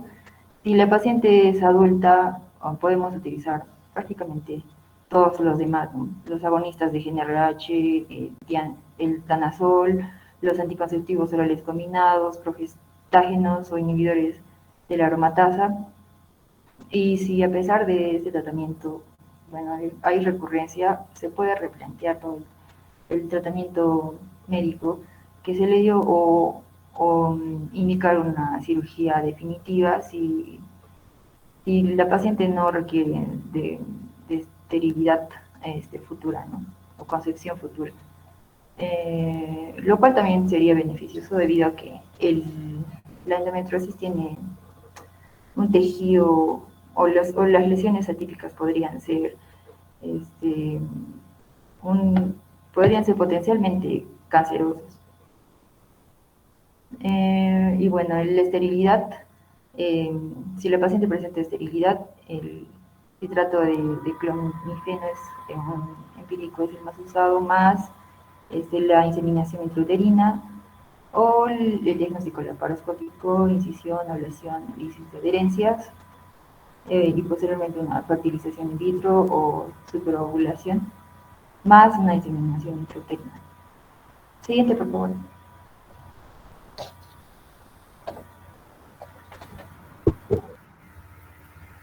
Ya, bueno, continuando con la exposición, vamos a hablar acerca de la infertilidad y la endometriosis. Se dice que cerca del 30 a un 50% de las mujeres van a presentar una endometriosis y estas van a estar acompañados de una infertilidad, ¿no? Como ya vimos, la endometriosis puede influir a esta fertilidad, por ejemplo, porque puede haber una distorsión, ¿no?, en la anatomía de la pelvis. Se puede producir lo que son adherencias o haber cicatrices en las trompas de falopio, los cuales van a causar, ¿no?, una inflamación de estas estructuras y por consiguiente pueden bloquear lo que es el paso del óvulo, ¿no? Entonces, esto puede perjudicar también lo que es la implantación del embarazo y puede alterar también la calidad de estos óvulos. Es por eso que para tener un tratamiento de fertilidad, el médico básicamente va a determinar a través o sea, va a evaluar la cantidad y la ubicación y la profundidad de esta endometriosis para que según eso determine qué tratamiento se le va a dar. En los casos más graves, que son etapa 4, que ya le mencionaron, entonces va a haber una considerable cantidad de cicatrices, ¿no? Y estas van a bloquear lo que es las trompas de falopio y van a dañar por consiguiente a los ovarios. Entonces, para estos pacientes lo que se recomienda es hacer o sea, se les aspira los ovocitos, estos ovocitos en una fecundación in vitro van a ser añadidos, ¿no? Para que se produzca así el embrión y una vez que este embrión ya esté, entonces se le va a transferir al útero, como vemos en la imagen, ¿no? Siguiente. Bueno, caso clínico, siguiente. Bueno, en la anamnesis es una paciente mujer de 46 años que acude básicamente por una historia de dolor pélvico crónico, presenta una dismenorrea, una dispareunia, que es el dolor al momento de tener relaciones sexuales, ¿no? Además que de 3 años de dolor ciático, glúteo y de la cadera derecha que se asocia a lo que son parestesias y paresia en el tobillo. Dentro de los antecedentes, la paciente refiere que ya ha tenido un parto vía vaginal, ha tenido una apendicectomía y tuvo múltiples leiomiomas diagnosticados por ecografía, ¿no? Nos cuenta también que todos estos síntomas se exacerban durante la menstruación y han persistido durante 8 meses, ya que recibió también tratamiento farmacológico con los anticonceptivos y analgésicos, pero aún así no disminuye los síntomas. Siguiente. Bueno, en cuanto al examen físico, se le realizó en su etapa premenstrual, ¿no? En donde se pudo apreciar que existía una uteromegalia, un dolor en el territorio ciático derecho. Le realizaron lo que es una prueba del signo de la selle positivo, ¿no? Y no había una parecia evidente. Fue evaluada también por traumatología y neurología para descartar algún origen neuropático, ¿no? Que sea de origen extrapélvico. Siguiente. Bueno, se le realizó exámenes auxiliares asociados con la clínica. Se decidió realizarle una resonancia magnética en la cual se pudo observar en la flechita roja un nódulo sólido, ¿no? Hizo intenso, que tiene unos contornos medio espiculados, ¿no? Que están afectando lo que es la porción suprapiriforme del nervio ciático derecho. Siguiente. Bueno, en estos cortes coronal, axial y sagital, también se puede ver de mejor manera, ¿no? Ese nódulo sólido que aproximadamente tenía 34 milímetros de diámetro y estaba afectando efectivamente lo que es la porción suprapiriforme del nervio ciático. Siguiente. Aquí también en una mejor vista se pudo apreciar que este nódulo que ya de 34 milímetros estaba afectando, entonces por ello por esto es que la paciente estaba presentando, ¿no? Estas parecias a nivel de los miembros inferiores. Siguiente. Bueno, en cuanto al manejo, se realizó lo que es un manejo multidisciplinario y se decidió realizar una resección laparoscópica, ¿no? aprovecharon también para realizar una evaluación laparoscópica de la cavidad abdominal, porque como ya lo mencionaron mis compañeras, la endometriosis también puede afectar los órganos vecinos, por así decirlo, ¿no? Entonces, al realizar esta visión laparoscópica, evidenciaron que ya no había otros focos de endometriosis, ¿no? Por eso es que se decidió realizar una histerectomía total, realizando la técnica de Prosover, ¿no? Esta técnica básicamente es acceder por la fosa lumbrosacra desde el cefálico y medializando los vasos ilíacos externos, ¿no? En cuanto al nervio ciático, también se observó que un nódulo endometriósico estaba asociado a ese área de fibrosis, ¿no? Entonces, para ello decidieron remover esta área fibrosada utilizando unas tijeras frías para minimizar el daño, lo que es a nivel de este nervio, ¿no? Siguiente. Ya, bueno, en la visión laparoscópica se pudo observar, como vemos, en la pared pélvica derecha el nódulo endometriósico, ¿no? Y se puede observar también la fosa lumbosacra, ¿no? Siguiente.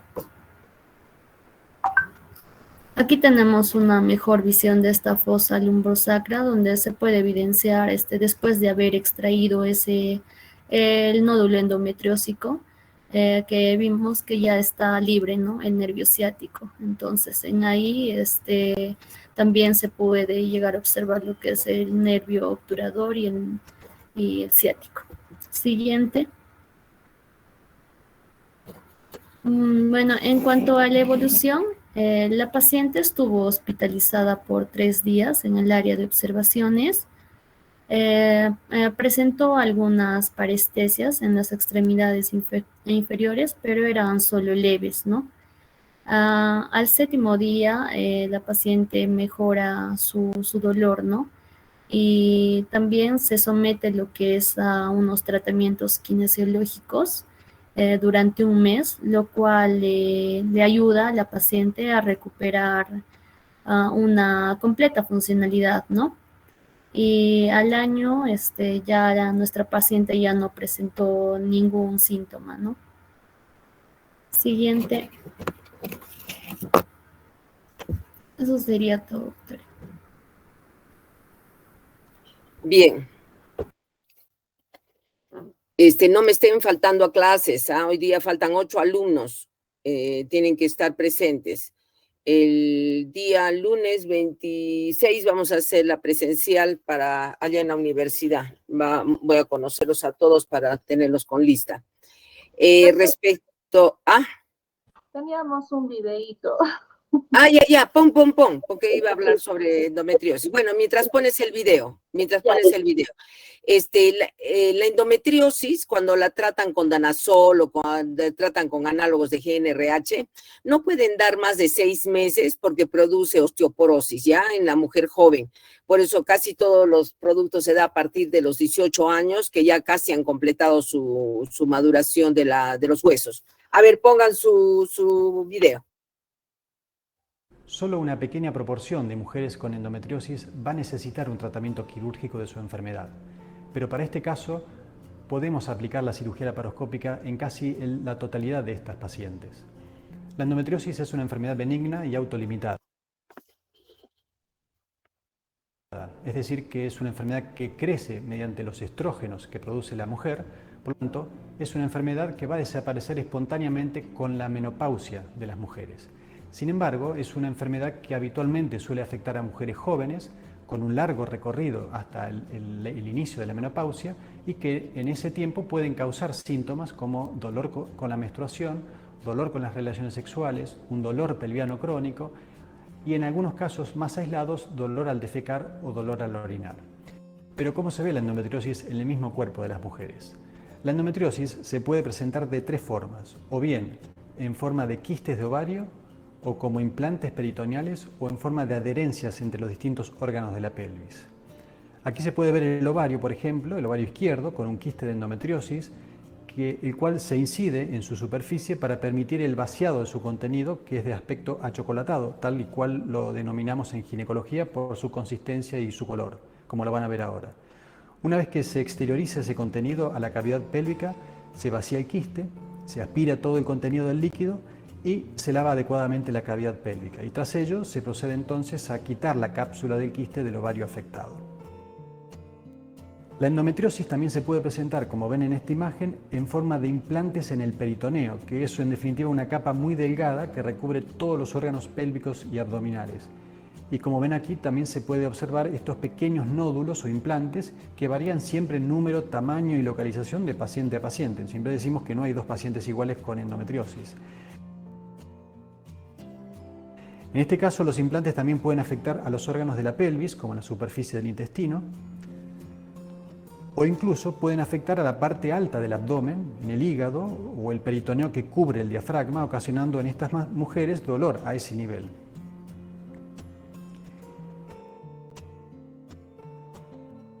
Y finalmente, otra forma que tiene la endometriosis de presentarse es con adherencias pélvicas, es decir, cuando los diferentes órganos están pegados entre sí.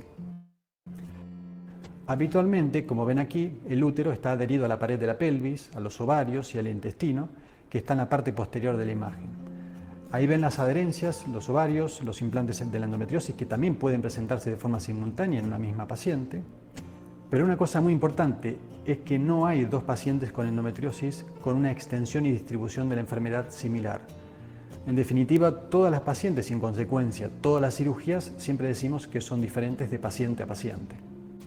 La endometriosis es una enfermedad muy particular, que llamativamente no guarda relación la extensión de la enfermedad dentro del abdomen o de la pelvis con la severidad e intensidad de los síntomas que la paciente refiera. Y en este sentido, por ejemplo, hay veces que hay pacientes con muchos síntomas, pero con poca enfermedad dentro de la pelvis y viceversa. La cirugía laparoscópica mini-invasiva tiene un rol muy importante en las mujeres con endometriosis. El objetivo, en cualquier caso, es erradicar completamente la enfermedad para disminuir su nivel de dolor y, en definitiva, mejorar su nivel de calidad de vida.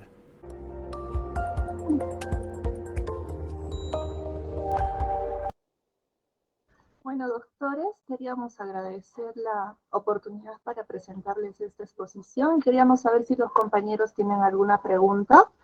Y si no, pues ya sí vamos a hacer unas preguntitas al azar, de algo general nomás.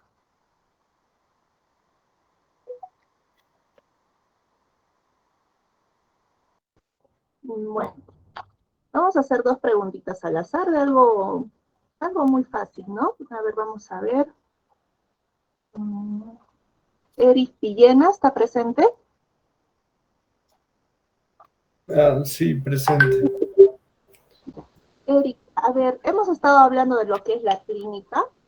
Entonces, dentro de lo que es sintomatología, ¿cuáles eran los síntomas más sobresaltantes en una pacientita con un probable diagnóstico de endometriosis? Dolor e infertilidad, si no me equivoco. Exacto, sí. El dolor va a ser caracterizado en un mayor porcentaje dentro de la sintomatología, ¿no? Que vamos a tener dentro de ellas lo que es la dismenorrea, la también dispareunia, que ya había mencionado, que es el dolor al coito, disuria, disquesia y dolor no cíclico. Dentro de la infertilidad habíamos visto también que habían clasificaciones, ¿no? Que eran enfermedades mínimas o leves, cambios endometriales, endometriosis moderada o grave. Y una tercera que sí faltó es una obstrucción intestinal y ureteral, pero eso ya sería un porcentaje menor dentro de las sintomatologías, ¿no? Vamos a hacer una segunda preguntita, a ver. Mijael Ocharán. ¿Está presente Mijael Ocharán? Presente. Mijael. También dentro del diagnóstico, que es importante, vamos a ver lo que son marcadores séricos, ¿no? Para detectar lo que es la endometriosis. ¿Cuál era el marcador más sobresaltante en este tipo de estudios? Era ¿cómo es? El marcador de cáncer 125. Pero, Exacto. Ujú. Sí, continúa, continúa. pero también se utiliza el 19-9. Ajá, exacto. El primero que tú mencionaste era el marcador que se ha estudiado con mayor detalle en el antígeno, ¿no? Para este tipo de pacientitas, porque se ha detectado que algunos tejidos de adultos, como el epitelio de las trompas de falopio, el endometrio, el endocervix, pleura y peritoneo, tenía una mayor determinante antígeno con este tipo de marcador, ¿no? Mis compañeros de exposición quisieran hacer algunas preguntas más. Eh, sí, bueno, no sé si alguien puede responder esta pregunta. Hable sobre los sitios de localización más frecuente, ¿no? En estos casos de endometriosis. ¿Cuál es el sitio más frecuente de implantación? Yo Lexi, el sitio más frecuente que mencionaste son los ovarios y de ahí las trompas. Bueno, sí, el sitio más frecuente de implantación, como dice, ¿no? Yulisi va a ser el ovario, luego va a estar lo que son los ligamentos uterosacros y luego las trompas. Como hemos visto también, ¿no? En el ovario se puede formar lo que es el endometrioma, como en el video, ¿no? Un quiste chocolatazo. Eso sería todo, doctora.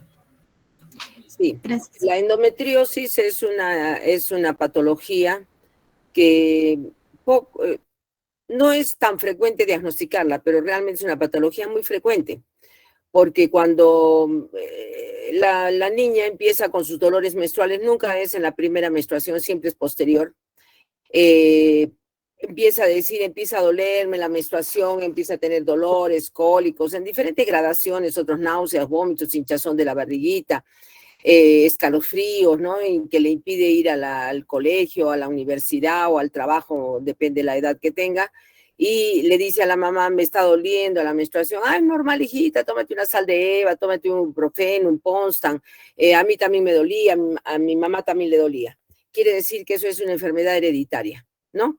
Se hereda la predisposición de hacer la endometriosis, tanto de línea paterna como línea materna. Entonces, no es que normalmente duela la menstruación no tiene por qué doler. Es un acto fisiológico del organismo, por lo tanto no debe doler. Es importante siempre preguntar a una paciente que venga por cualquier circunstancia al hospital, preguntarle si sus menstruaciones son dolorosas. ¿Por qué? Que si nosotros atendemos a tiempo, no vamos a curar, ¿ah? Endometriosis no se cura, se controla, así como el ovario poliquístico, no se cura, se controla. Entonces, podemos controlarla y evitar que esta mujer llegue a una infertilidad en el futuro. Entonces tenemos que tratarla a tiempo, ¿no? Desde ya los dolorcitos menstruales, que a veces hay dismenorreas primarias definitivamente.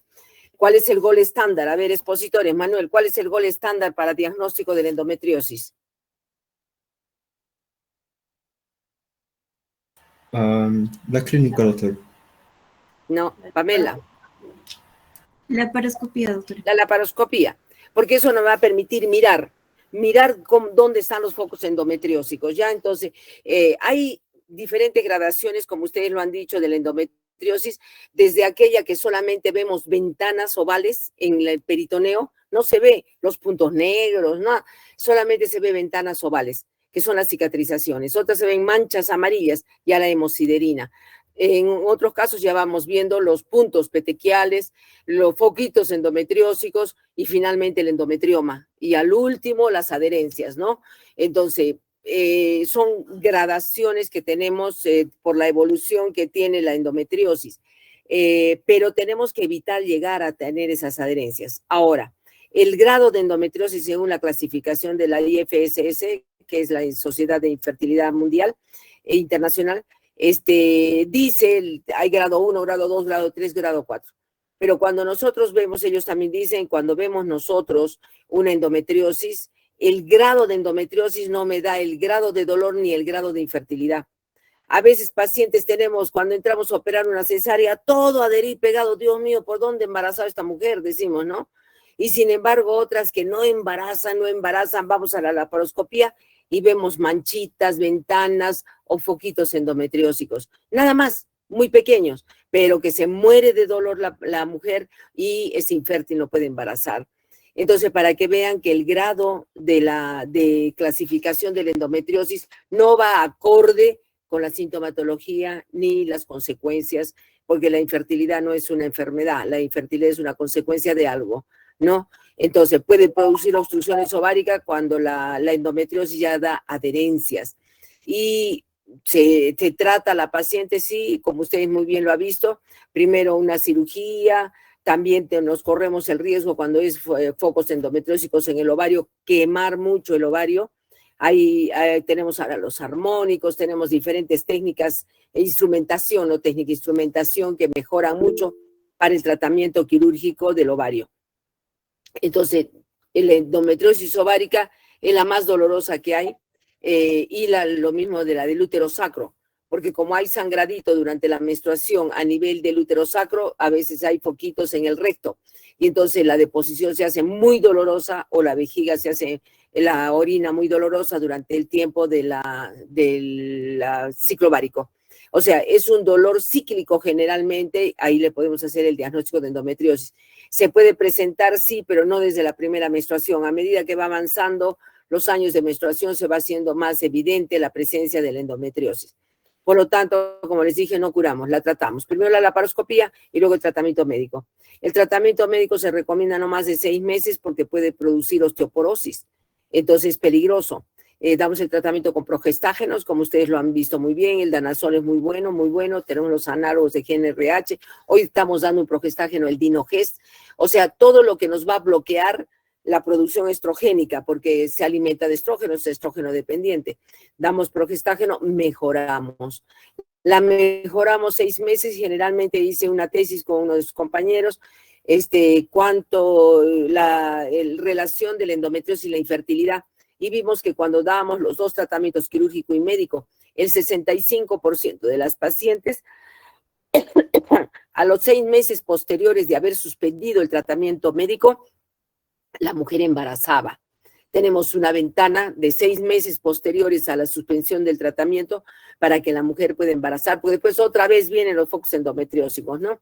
Entonces, así como jugamos. Ahora, dicen el mejor tratamiento del embarazo. ¿Por qué? Hay reposo, no hay ciclos ováricos, solamente hay progestágeno. Claro que hay estrógeno, pero en menos cantidad. Y después empieza a funcionar la placenta y produce lo que el niño necesita.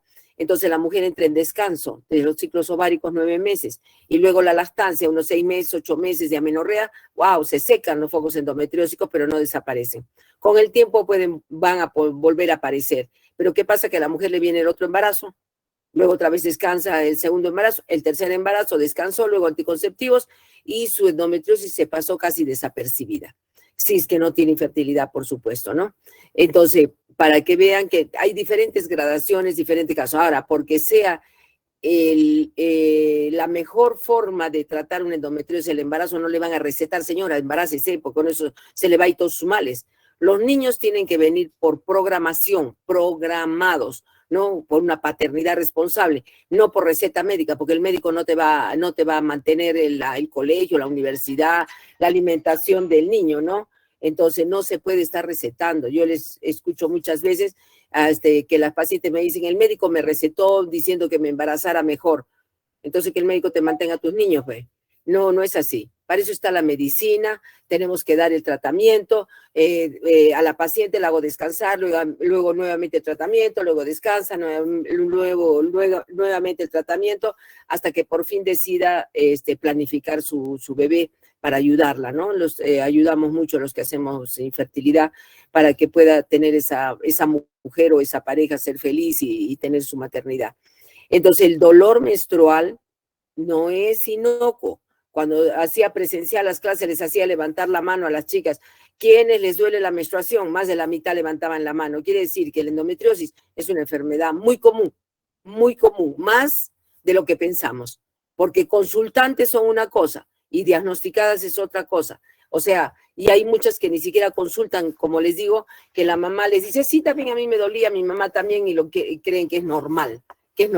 Solamente vienen al médico ya cuando el dolor es muy intenso, cuando la traen del colegio por un dolor intenso que tenemos que ponerle un diclofenaco endovenoso en el hospital para que pueda volver a clase. Entonces tenemos que tener cuidado, hacer caso cuando la niña dice, me duele la menstruación. Ah, posiblemente tengo una endometriosis, hay que hacer los estudios. Porque el primer síntoma que tiene la endometriosis, dolor, pero el dolor cíclico, no es un dolor permanente, es un dolor cíclico. Cuando tiene adherencias, bueno, puede presentar un poco de dolor permanente, pero generalmente es un dolor cíclico. Entonces, ese es el primer síntoma. El segundo es el sangrado, la hemorragia. Y tercero ya es la infertilidad. Ahora, cuando la endometriosis la clasificamos en dos, endometriosis externa y Gracie, ¿endometriosis qué? La externa y endometriosis ¿qué?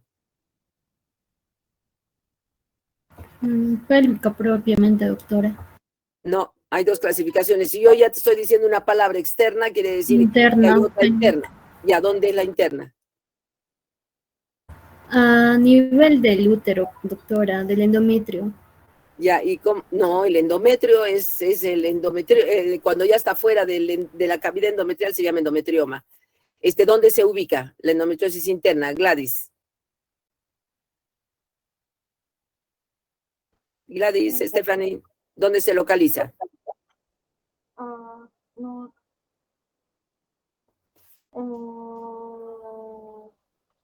No recuerdo, doctora. Quizás pueda ser en el lado peritoneal o superficial. No, es el endometriosis externa. Se localiza dentro de la pared del útero, dentro del miometrio.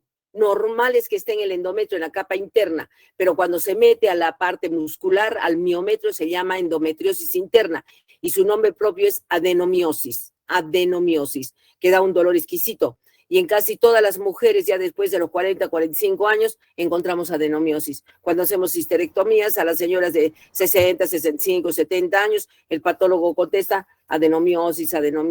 O sea, es una patología bastante común, bastante frecuente, que la encontramos. Unas tienen dolor, depende de su umbral de dolor, otras tienen menos dolor. Cada paciente es diferente, por eso estudiamos enfermedades, pero atendemos pacientes, ¿no? Cada paciente, la enfermedad se manifiesta totalmente diferente a la de otra paciente, definitivamente. Nadie es igual a nadie. Y como han mostrado muy bien en el video, cómo se ve como chocolate, como un quiste de chocolate, petróleo parece sacamos allí, y esas son las endometriosis ováricas. A veces se localiza en el intestino, esa no la tocamos, porque si no perforamos el intestino.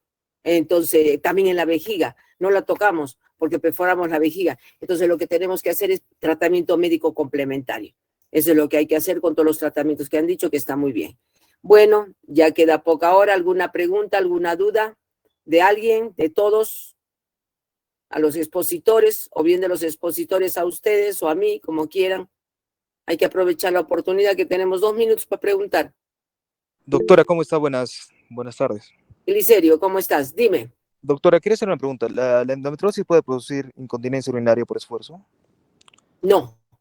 La incontinencia urinaria, ya hemos visto, alteración del suelo pélvico. La incontinencia urinaria de esfuerzo es por alteración del suelo pélvico, de los planos del Ansei, especialmente el tercer plano o el segundo plano. Se altera, se lesiona el músculo elevador del ano y eso hace producir incontinencia de esfuerzo.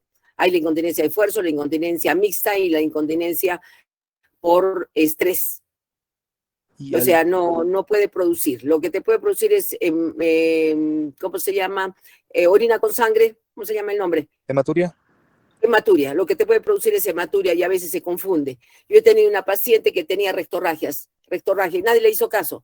Y cuando vino a ginecología, vino por un dolor intenso y no me habló de la rectorragia.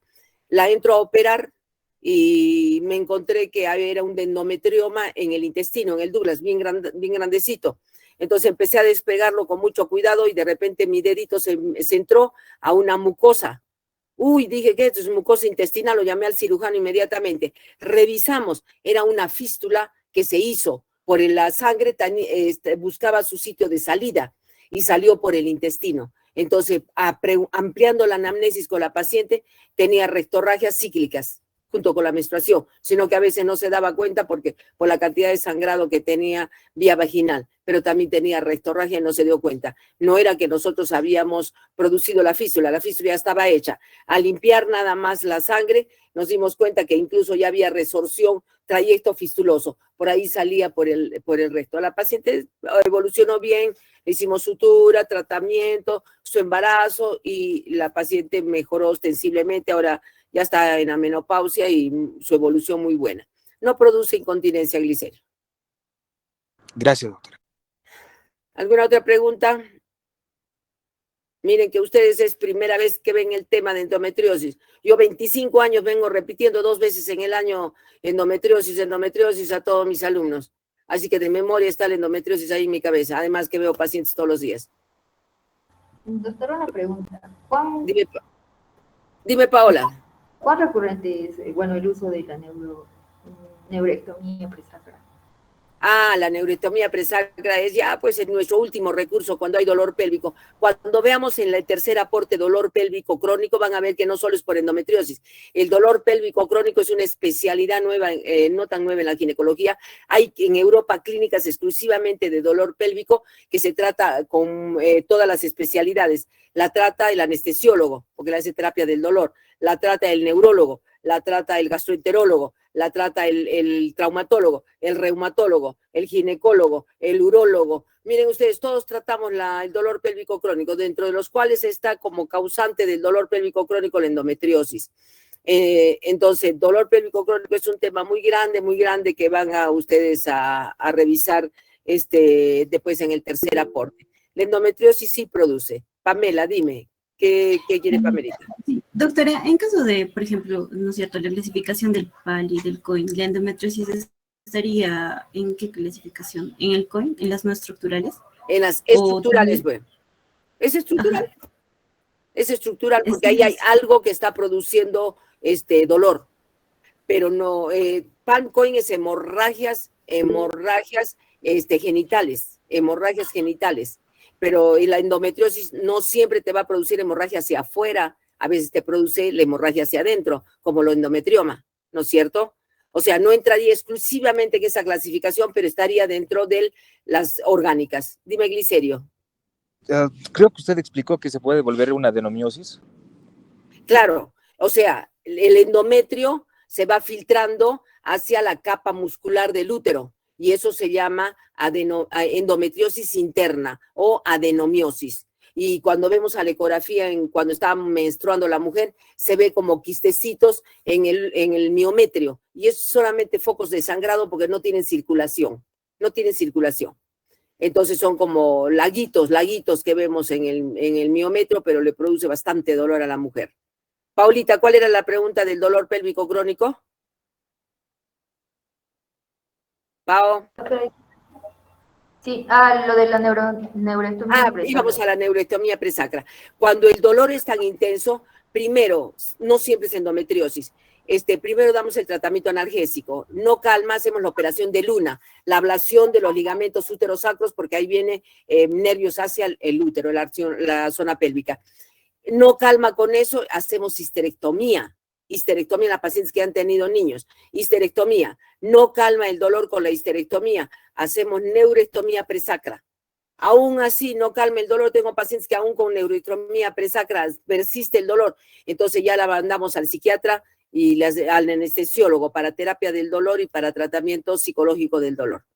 O sea, por eso les dije, es multisistémico el tratamiento del dolor pélvico crónico, que ahí lo vamos a ver, parte de lo que estás pidiendo. Ahí se hace la neurectomía presacra en dolor pélvico crónico, no necesariamente en endometriosis, porque la causa de la endometriosis, la consecuencia es el dolor, pero la causa de la endometriosis son los focos ectópicos en otro lugar. O sea, si nosotros vamos a atender la causa, no siempre la neurectomía presacra nos va a solucionar el problema, porque hay otro tipo de inervación también en la región pélvica, no solamente viene del sacro.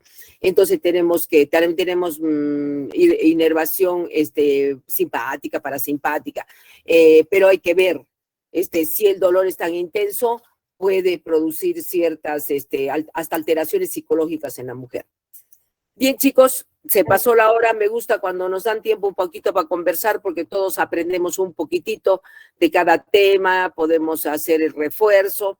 Bueno, el día lunes vamos a tener la clase presencial, por favor, en la universidad. Y de ahí vamos a coordinar, ¿ya? Porque ya me han dicho que hay ciertas deficiencias. La veremos, pues, las deficiencias, ¿ya? Y ahí nos coordinamos todo. Ok, chicos, nos vemos entonces el día lunes con patología de la vulva, benigna de la vulva.